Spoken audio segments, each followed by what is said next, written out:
आपण पाहत आहात RK न्यूज, बातमी तुमची, आवाज आमचा।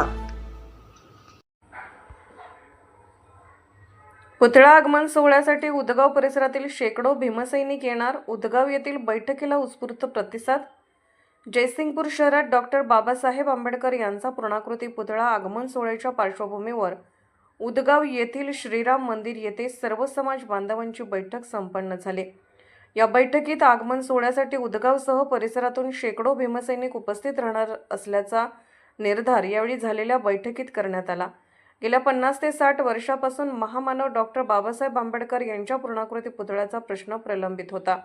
मात्र आमदार राजेंद्र पाटील यड्रावकर यांनी दिलेला शब्द पाळून जयसिंगपूर शहरात पुतळ्याचा आगमन सोहळा मोठ्या थाटामाटात घेण्याचा निर्णय घेण्यात आला। यांच्या पार्श्वभूमीवर शिरोळ तालुक्यात नवचैतन्य पसरले आहे। उदगाव येथील बैठकीत पुतळा समन्वयक सुरेश कांबळे यांनी मार्गदर्शन केले। त्यांनी सांगितले की आगमन सोहळ्याची जय्यत तयारी सुरू झाली असून प्रत्येक गावातील भीमसैनिकांनी या सोहळ्यात सक्रियपणे सहभागी व्हावे। त्यांनी म्हटले की जयसिंगपूर शहरात डॉक्टर बाबासाहेब आंबेडकर यांचा पुतळा व्हावा अशी मागणी अनेक वर्षापासून होती। ही मागणी आमदार राजेंद्र पाटील यड्रावकर आणि माजी नगराध्यक्ष संजय पाटील यड्रावकर यांच्या प्रयत्नामुळे पूर्ण होत आहे। ज्येष्ठ नेते बाळासाहेब कांबळे आगमन सोहळ्याच्या पार्श्वभूमीवर भीमज्योत परिक्रमा काढली जाणार आहे। ही परिक्रमा प्रत्येक गावात जाईल, तिचे स्वागत उत्साहात होईल। 28 तारखेला होणाऱ्या आगमन सोहळ्यात प्रत्येक भीमसैनिकाने कुटुंबासह सहभागी होण्याचे आवाहन त्यांनी केले।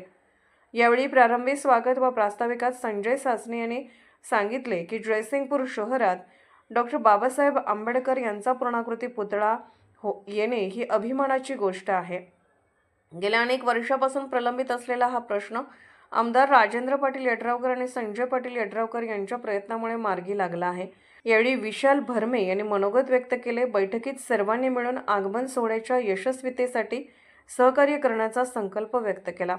बैठकीत उपस्थितांनी पुतळा आगमन सोहळ्यासाठी उत्साहाने तयारी सुरू असल्याचे सांगितले आणि प्रत्येक भीमसैनिकाने या ऐतिहासिक सोहळ्यात सहभाग घेण्याचे आवाहन केले। या बैठकीत उदगावसह परिसरातील बौद्ध समाज, चर्मकार समाज आणि मातंग समाजातील कार्यकर्ते मोठ्या संख्येने उपस्थित होते। RK न्यूज चॅनलला लाईक करा, शेअर करा आणि सबस्क्राईब करा।